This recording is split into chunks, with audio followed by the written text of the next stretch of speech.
누가복음 4장 31절부터 37절까지의 말씀, 이 말씀을 통해 하나님의 음성을 들으시기 바랍니다.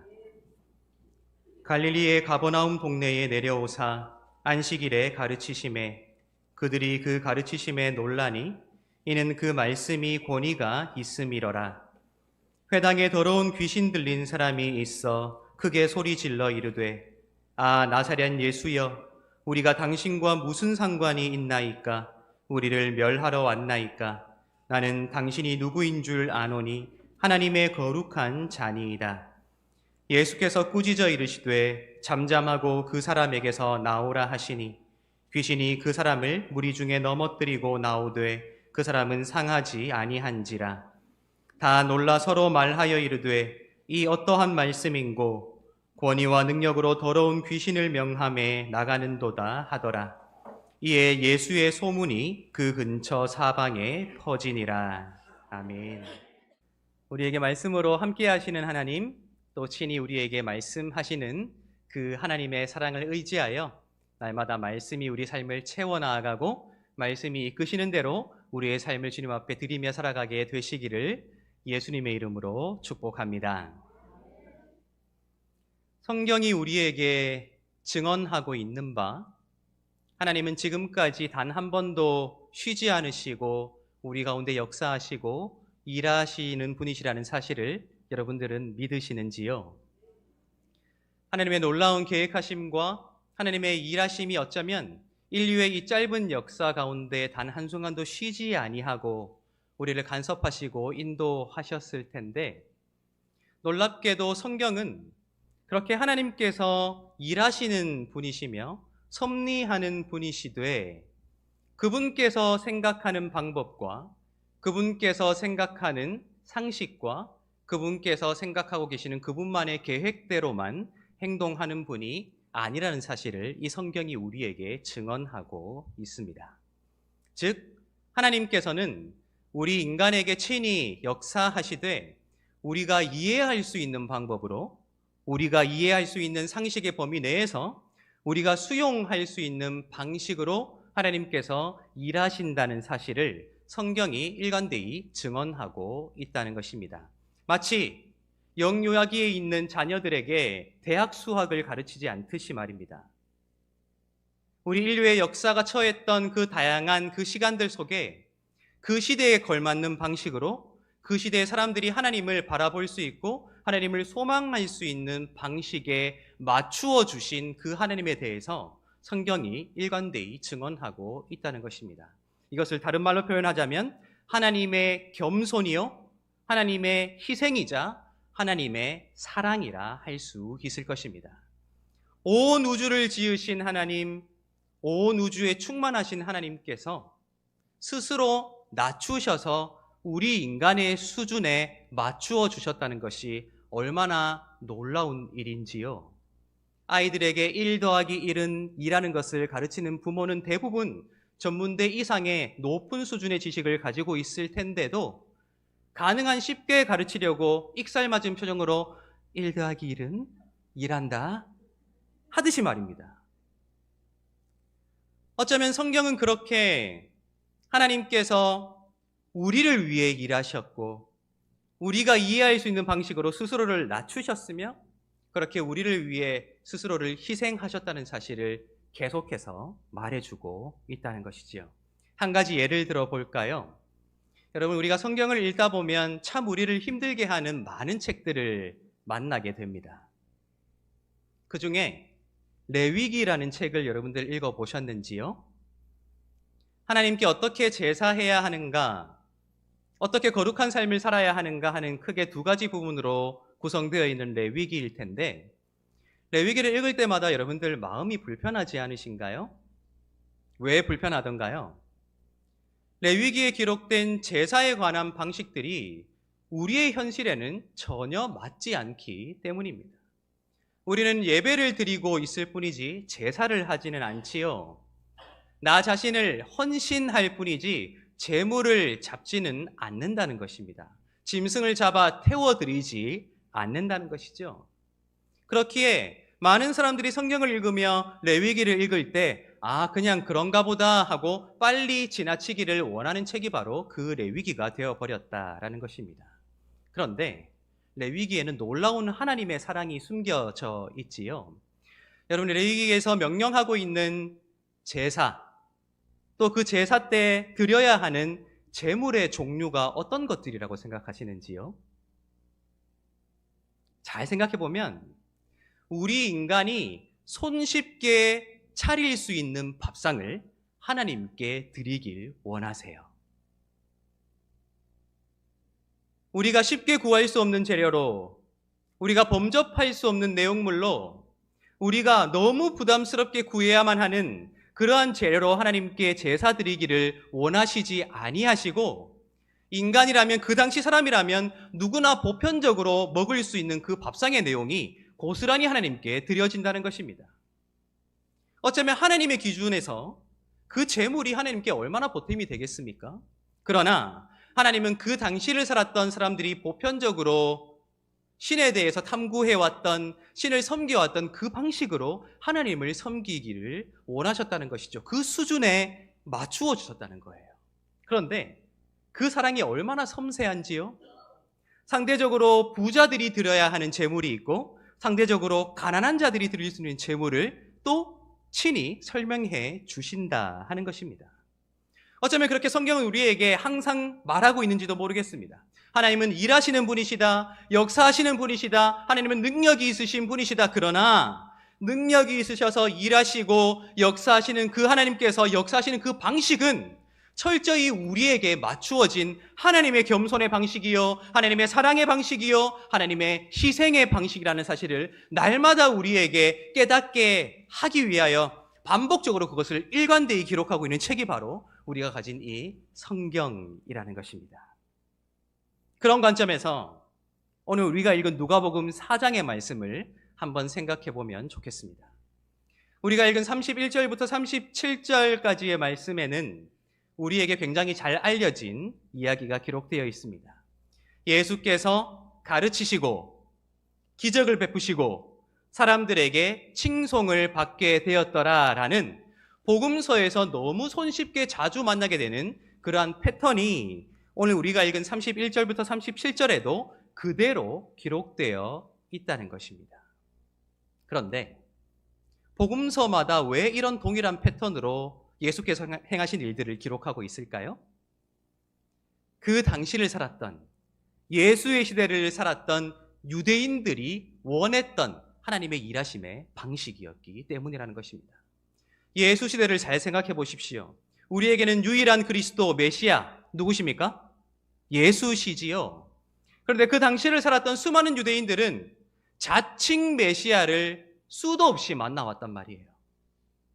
자신이 메시아임으로 사람들을 혹하게 할 수 있는 가르침을 베푸는 수많은 사람들, 그렇게 군사를 규합하여 로마에 저항함으로 수많은 사람들을 죽음에 이르게 했던 거짓 그리스도, 거짓 메시아들이 즐비했기에 이제 사람들이 면역이 생겼다는 것이죠. 누군가 그럴듯한 가르침을 베풀 때, 누군가 새롭게 들리는 가르침을 베풀 때 그것이 진리인가, 참인가, 하나님께서 말씀하시는 것인가 하는 것을 기적을 통해 입증하기를 바랬던 사회가 예수의 시대였다 하는 것이지요. 그렇게 예수께서도 그렇게 행동하고 계신다는 것입니다. 우리 31절과 32절을 한번 읽어보도록 하겠습니다. 31절과 32절입니다. 갈릴리의 가버나움 동네에 내려오사 안식일에 가르치심에 그들이 그 가르치심에 놀라니 이는 그 말씀이 권위가 있음이러라. 아멘. 예수께서 회당에서 가르치시는데 사람들이 놀랐다고 합니다. 그 놀란 이유가 무엇입니까?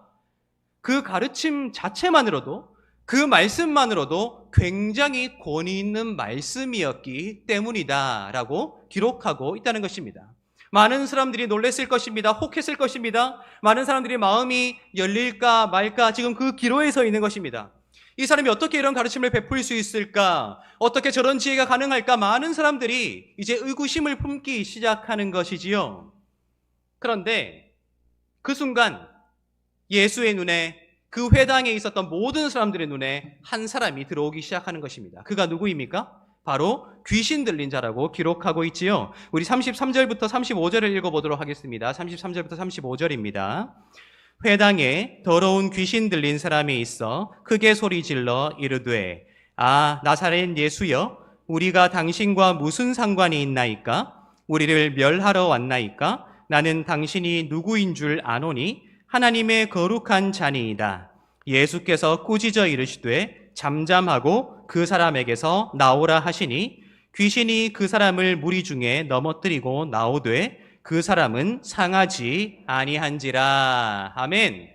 예수께서 그 말씀 자체만으로도 권위 있는 말씀을 베푸셔서 많은 사람들의 마음을 뒤흔들어 놓으셨는데 그것을 입증할 만한 기적이 사건이 발생했다. 그 사건이 무엇입니까? 모든 사람들이 알고 있는 사람이었을 거예요. 모든 사람들의 눈앞에 회당의 공개적인 장소에 귀신 들린 채로 있었던 사람이기 때문입니다.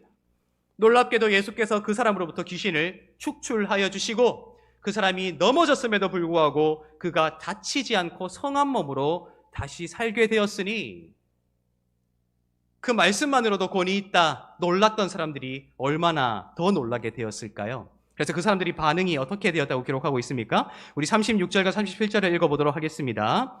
다 놀라 서로 말하여 이르되 이 어떠한 말씀인고 권위와 능력으로 더러운 귀신을 명하며 나가는도다 하더라. 이에 예수의 소문이 그 근처 사방에 퍼지니라. 아멘. 사람들의 반응이 무엇입니까? 사람들이 다 놀라 이르되 이 어떠한 말씀인고 그가 그 권위로 명령하니 귀신이 나가게 되었더라 라고 하므로 그 소문이 온 사방에 퍼지게 되었더라 라고 하는 그러한 결론으로 이 이야기가 이르게 된다는 것입니다. 가르치시고 기적으로 그 가르침을 입증하시고 또한 그것으로 하나님의 진리를 드러내신 예수의 삶의 모습이 어쩌면 그 당시 사람들이 요구했던 바 가르쳤다면 새로운 말씀이라면 새로운 가르침이라면 그것을 기적과 같은 방식으로 입증해야 한다는 그들의 요구에 맞춰져 있다는 사실을 오늘 이 말씀이 우리에게 드러내고 있다는 것이죠. 그도 그럴 것이 복음서마다 기록되어 있는 예수의 삶의 흔적을 더듬어 보시기 바랍니다. 예수께서 십자가에 달려 죽으시고 부활하셨습니다. 믿으십니까? 여전히 많은 사람들이 믿기 힘들다고 말하는 그 기적과도 같은 부활이 일어났다는 것이죠. 그렇다면 그 부활이 기적이라면 그 기적이 입증하고자 한 바가 무엇이겠습니까? 예수께서 십자가에 달리기 전 그들에게 선포하셨던 하나님의 나라라는 그분의 말씀이 진리라는 사실을, 참이라는 사실을, 하나님께로부터 비롯된 하나님의 말씀이라는 사실을 그 부활이라는 기적으로 입증해내신 것이 예수의 삶의 흐름이라는 것이지요. 오늘 우리가 읽은 말씀이 그러한 패턴 속에서, 그러한 관점 속에서 이해될 수 있어야 한다는 것입니다. 그런데 누군가 가르쳤다면, 누군가 말했다면 그것을 입증하라고 요구하는 사회, 서기 1세기 예수의 시대였습니다. 그런데 좀 익숙하지 않으시는지요? 누가 말했다면, 가르쳤다면 그것을 삶으로 입증하기를 요구하는 것은 놀랍게도 2000년 전 그들과 2000년 후 우리 사이가 별로 다르지 않다는 것을 발견하게 되기 때문입니다. 많은 사람들이 스스로 그리스도인이라 고백하고 나는 하나님을 믿는다 고백하며 나는 그리스도인이다, 예수 믿는 자다, 작은 예수로 세상을 살아간다 라고 하지만 세상은 여전히 우리에게 요구하고 있는 것이죠. 입증해보라고 말입니다.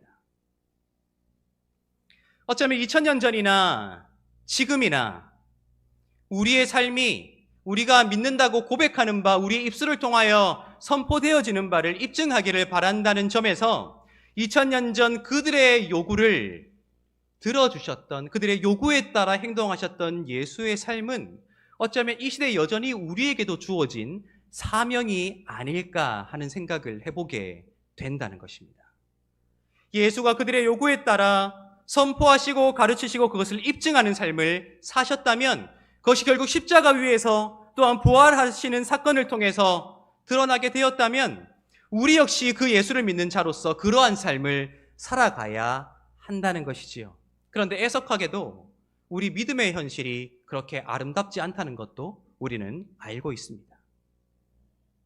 저마다 예수를 믿는다는 사람들, 그리스도인이라고 주장하는 사람들, 하나님의 자녀, 하나님의 백성이 되었다고 주장하는 사람들이 세상에 나아가 손가락질 받는 것을 훨씬 더 많이 보기 때문입니다. 여러분들은 그 이유가 무엇이라 생각하시는지요? 그 이유가 무엇인가요? 저는 그 이유가 오늘 이 말씀에 우리에게 굉장히 중요한 힌트로 주어져 있다 생각했습니다. 제가 31절과 32절을 다시 읽어드릴 테니까요. 눈으로 잘 보시기 바랍니다. 갈릴리의 가버나움 동네에 내려오사 안식일에 가르치심에 그들이 그 가르치심에 놀라니 이는 그 말씀이 권위가 있음이러라 라고 되어 있습니다. 그리고 그 말씀에 대해서 놀라게 된 사람들의 반응도 이러하지요. 36절입니다. 다 놀라 서로 말하여 이르되 이 어떠한 말씀인고 권위와 능력으로 더러운 귀신을 명함에 나가는도다 하더라 라고 되어 있어요. 사람들이 예수께서 귀신을 쫓아내 주심을 보고 놀라며 했던 말이 이 어떠한 말씀인고 라는 질문이었다는 거예요. 여러분들에게 질문 드립니다. 오늘 이 말씀을 보면 예수께서 어떤 기적을 베푸셨는가 하는 것은 명확하게 기록하고 있습니다. 그렇지요? 귀신을 쫓아내 주시는 기적입니다. 그런데 오늘 이 말씀에서 예수께서 그 기적을 통해 입증하신 말씀이 무엇인가요? 예수께서 가르치셨대요. 예수의 그 말씀이 권위가 있었대요. 그래서 사람들이 이 어떠한 말씀인고라고 놀랬대요. 그런데 놀랍게도 이 말씀은 그 말씀의 내용이 무엇인가 하는 것을 우리에게 말해주고 있지 않다는 거예요. 여러분들은 그 이유가 무엇이라 생각하십니까? 그 이유가 무엇이라 생각하세요? 그 이유와 세상에 예수 믿는 사람들이 많은데도 그들이 여전히 손가락질 받는 이유가 저는 동일하다 생각했습니다. 그것은 우리로 구체적인 하나님의 말씀을 우리 삶의 지표로 삼을 수 있어야 한다는 것이에요. 여러분 생각해 보세요. 여러분들이 하나님의 말씀대로 살기를 원하십니까? 점점 자신이 없어지세요. 하나님께서 여러분들에게 말씀하실 것이라는 것을 믿으세요? 말씀하시기에 그 말씀대로 살아가고 싶으십니까? 그런데 어떤 말씀대로 살고 싶으세요? 하나님이 뭐라고 말씀하시던가요? 그래서 여러분들이 그렇게 살아가기로 결단한 그 말씀의 구체적인 내용이 무엇이냐는 것입니다.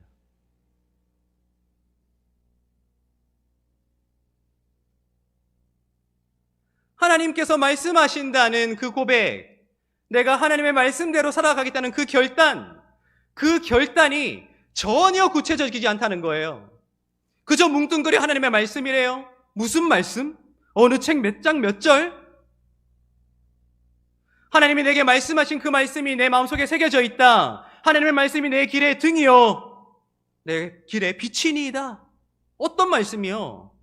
무슨 말씀이요? 우리의 문제가 바로 여기에서 발견된다는 거예요.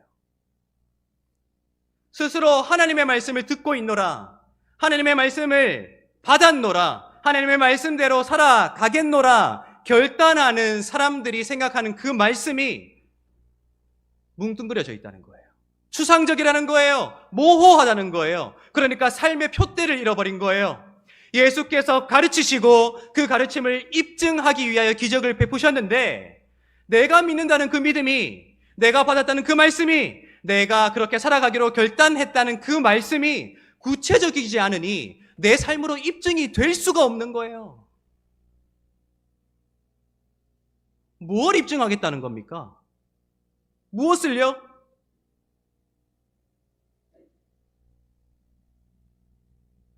오늘 누가복음 4장 31절부터 37절의 말씀, 예수께서 가르치셨다. 그 가르침이 권위가 있었다. 사람들이 이 어찌된 말씀인가? 라고 했다는 이 내용이 기록되어 있음에도 그 말씀의 내용이 무엇인가를 구체적으로 기록하지 않는 이유가 바로 거기 있다는 거예요. 우리 스스로 그 말씀을 찾아내야 한다. 우리 스스로 이 성경을 손에 들고 펼치고 읽고 묵상하고 배움으로 그렇게 예수께서 입증하신 그 말씀이 무엇인가, 그래서 내가 내 삶으로 입증해내야 하는 하나님의 말씀이 무엇이며 내가 실천해내야 하는 하나님의 말씀이 무엇인가를 우리가 스스로 찾아내야 한다는 거예요. 여러분 생각해 보십시오. 목회자의 역할이 어디까지라고 생각하십니까? 여기 이렇게 지금 여러분들 앞에 큰 소리 뻥뻥 치고 있는 저의 역할이 어디까지라고 생각하세요? 어디까지입니까? 제가 여러분들 대신 하나님 앞에 설 수 있습니까? 아니에요. 제가 하나님과 여러분 사이를 가로막을 수 있습니까? 아니에요. 중세의 성직자라고 불린 그들이 그렇게 행동하다가 종교개혁이 일어났던 거 아닙니까? 여러분들이 들어야 하는 하나님의 말씀을 제가 대신 들어드릴 수 없고요. 여러분들이 더듬어 함께 읽으며 묵상하며 함께 찾아가야 할 하나님의 말씀을 제가 대신 찾아드릴 수 없다는 거예요. 다만 제가 할 수 있는 것은 여러분들의 시선을, 여러분들의 관심을, 여러분들의 마음을 다시 성경으로 이끌어드리는 그 역할뿐인 것이죠. 저한테 종속되고 싶으세요? 본인 나이도 훨씬 어려 보이는데 아니잖아요. 예수께서 우리에게 굉장히 중요한 사랑을 보여주셨습니다. 하나님의 아들이시자 메시아인 그 예수께서 그분의 임의대로 행동할 수 있음에도 당시 유대인들이 요구했던 그 방식대로 일하셨습니다. 놀랍게도 당시 유대인들이 요구했던 방식은 우리 시대 우리를 바라보는 수많은 사람들이 요구하는 방식이기도 하다는 거예요. 차이가 뭐냐? 예수께서는 구체적인 말씀을 구체적으로 입증하셨으나 우리는 구체적이지 않기에 입증하지 못하고 있다는 차이일 뿐인 것이죠. 우리가 손가락질 당하는 이유, 우리의 고백이 거짓이라는 비난을 받는 이유, 우리의 고백이 스스로 공허하다고 느끼는 이유가 바로 거기 있다는 것이죠. 나 스스로 읽지 못한다. 나 스스로 묵상하지 못한다. 나 스스로 듣질 못한다. 그러니 설교 단상에서 들려지는 이러저러한 말들에 내 마음을 뺏기고 예속되고 종속되어 종노릇할 뿐이다.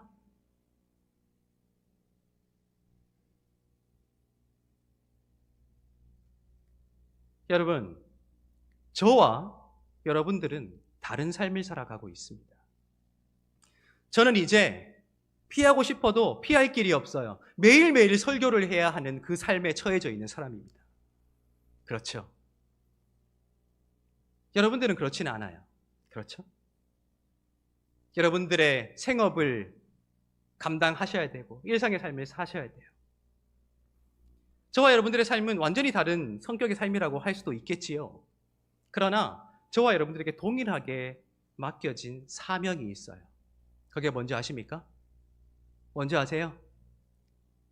저와 여러분들이 스스로 하나님의 말씀을 펼치는 것. 스스로 그 말씀 가운데 내 생명을 걸 만한 말씀을 찾아내는 것.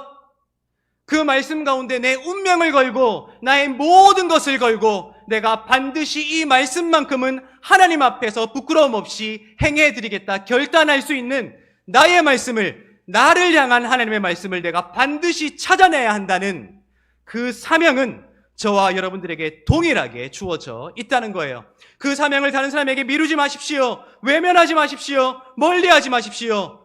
그 말씀이야말로 나의 신앙을 규정해낼 수 있고 입증해낼 수 있고 실천해낼 수 있는 가장 중요한 근거가 되고 있다는 사실이 오늘 이 누가복음의 말씀을 통해 우리에게 도전되어지고 있다는 것이죠. 가르치셨으나 그 가르침은 내가 찾아야 한다. 권위 있는 말씀이나 그 권위 있는 말씀이 어떻게 내 삶을 바꿔갈 것인가 하는 그 내용은 나 스스로 하나님 앞에 내가 찾아나가야 한다. 그 하나님 앞에 찾아낸 그 말씀으로 내 삶을 바꾸어 나가야 하며 내가 하나님 보시기에 부끄럽지 않은 삶으로 내 삶을 세워나가야 한다. 그것은 저와 여러분들 모두가 함께 행해 나가야 할 사명이라는 것입니다. 그 일에 제가 도와드릴 수 있는 역할을 감당할 수 있다면 좋겠어요. 제 설교가 다양한 형태로 여러분들에게 말씀드리는 그 모든 것이 제가 대신하여 드리는 것이 아니라 여러분들 스스로 하실 수 있도록 여러분들의 마음과 눈과 관심을 다시 성경으로 이끌어 드릴 수 있는 도와드리는 역할 말입니다. 저는 단지 그런 존재일 뿐이지요. 딛고 일어서셔야 돼요. 저를 밟으셔야 돼요. 진짜 밟으시는 거 아니죠? 함께 나아갑시다. 하나님이 우리에게 말씀하실 것입니다. 우리는 하나님의 말씀대로 살아갑시다. 생명을 겁시다. 목숨을 겁시다. 삶을 걸어냅시다. 그렇게 내 삶을 통해 입증되어지는 하나님의 말씀을 통해 살아계신 하나님의 진리를 세상 가운데 선포하며 살아갈 수 있는 저와 여러분들의 가장 거룩한 삶이 되시기를 예수님의 이름으로 축복합니다. 기도하겠습니다.